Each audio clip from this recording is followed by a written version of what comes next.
नमस्कार दोस्तों, स्वागत है आपका हिंदी नॉलेज शो में। तो दोस्तों, इजराइल हमास युद्ध जो कि 7 अक्टूबर के हमले के तुरंत बाद शुरू हो गया था, उसे 1 महीने के भी 1 हफ्ता ऊपर हो चुका है। और इस युद्ध में अभी तक इजराइल को कोई बड़ी ब्रेक थ्रू कामयाबी नहीं मिली थी। मतलब ये बमबारी खूब कर रहे थे, खूब अपने टैंक इन्होंने गाजा में घुसा दिए थे, लेकिन कोई बड़ा हमास का कमांडर या इनका कोई बड़ा लीडर अभी तक ना तो पकड़ा गया था ना ही मारा गया था। लेकिन पिछले 24 घंटों के अंदर जो ब्रेक थ्रू कामयाबी इजराइल को मिली है, उसने तो इस युद्ध का पूरा रंग रूप ही पलटकर रख दिया है। और मैं इस वीडियो में आपको एक एक करके वो सारी कामयाबी बताऊंगा जो इजराइल ने पिछले 24 से 48 घंटों में हासिल करी है। दरअसल सबसे पहली और बड़ी कामयाबी इजराइल के लिए ये आ चुकी है कि पिछले 48 घंटों के अंदर हमास के 2 सबसे शक्तिशाली कमांडर, जिनमें से एक इजराइल के ऊपर जितने भी रॉकेट अटैक हो रहे थे उन्हें लीड कर रहा था, दूसरा जिसने 7 अक्टूबर का हमला लीड किया था, वे दोनों के दोनों कमांडर मारे जा चुके हैं। और इजराइल ने अब अपनी सारी सेना लगा दी है एक आदमी को पकड़ने में, जिसने इस पूरी साजिश को अंजाम दिया था, जिसका नाम था मोहम्मद दाइफ।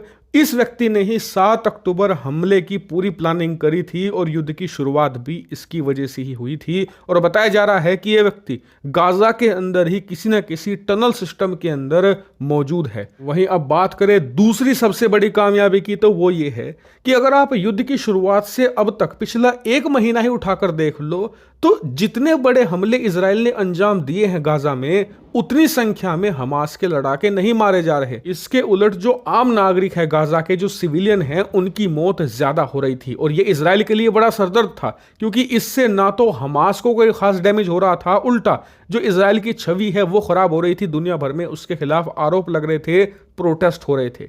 ऐसे में हमास के खिलाफ इस रणनीति का तोड़ जल्द से जल्द इजराइल को निकालना था, और वो इसने निकाल लिया है। दरअसल हुआ ये है कि अभी तक इजराइल को ये नहीं पता चल रहा था कि जो ये लड़ाके हैं ये कहां से सुरंग में घुसते हैं, मतलब इनकी ओपनिंग कहां है जहां से ये आते हैं और जाते हैं।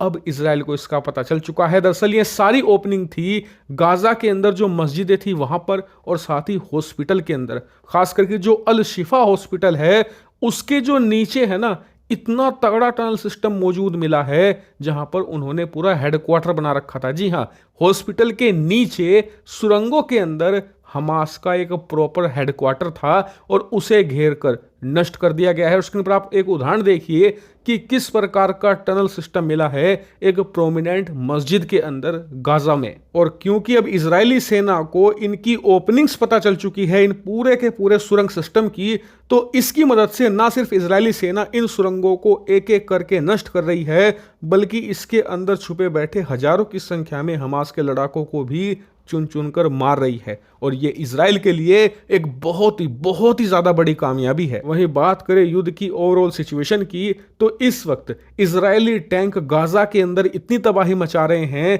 कि पिछले 20 सालों के अंदर गाजा में जो भी इंफ्रास्ट्रक्चर खड़ा किया गया था, खास करके 2003 के बाद जब हिजबुल्लाह के साथ इनकी टक्कर हुई थी, तब से लेकर अब तक की सारी ग्रोथ इजराइल ने नष्ट कर दी है, सारी प्रोग्रेस खत्म कर दी जा चुकी है। और गाजा का जो मेन सेंट्रल एरिया है, जो कि करीबन 45 किलोमीटर का है, वैसे तो अगर आप गाजा को ओवरऑल देखें तो करीबन 400 किलोमीटर के आसपास का उसका पूरा एरिया है, लेकिन जो मेन सेंट्रल गाजा है जहां पर ज्यादातर आबादी रहती है, वो 45 किलोमीटर का एरिया है।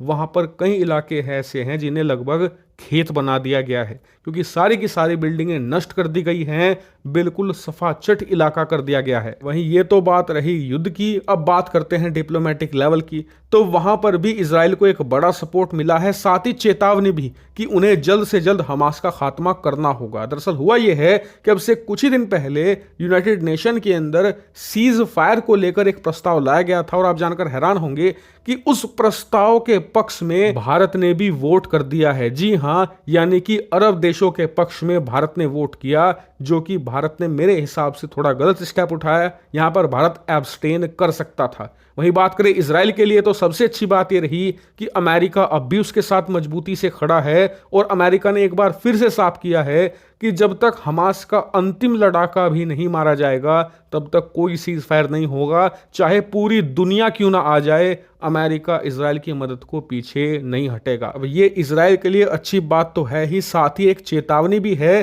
क्योंकि जैसे जैसे युद्ध आगे बढ़ रहा है अमेरिका के अंदर भी प्रोटेस्ट तेज हो रहे हैं। ऐसे में अमेरिकी सरकार पर भी दबाव पड़ रहा है और इसीलिए अमेरिका इजराइल को साफ संकेत दे चुका है कि तुम्हें जो हथियार चाहिए लो, तुम्हें जो करना है गाजा में करो, लेकिन इस युद्ध को जल्द से जल्द रैप अप करो, लंबे समय तक इसे नहीं खींच पाए।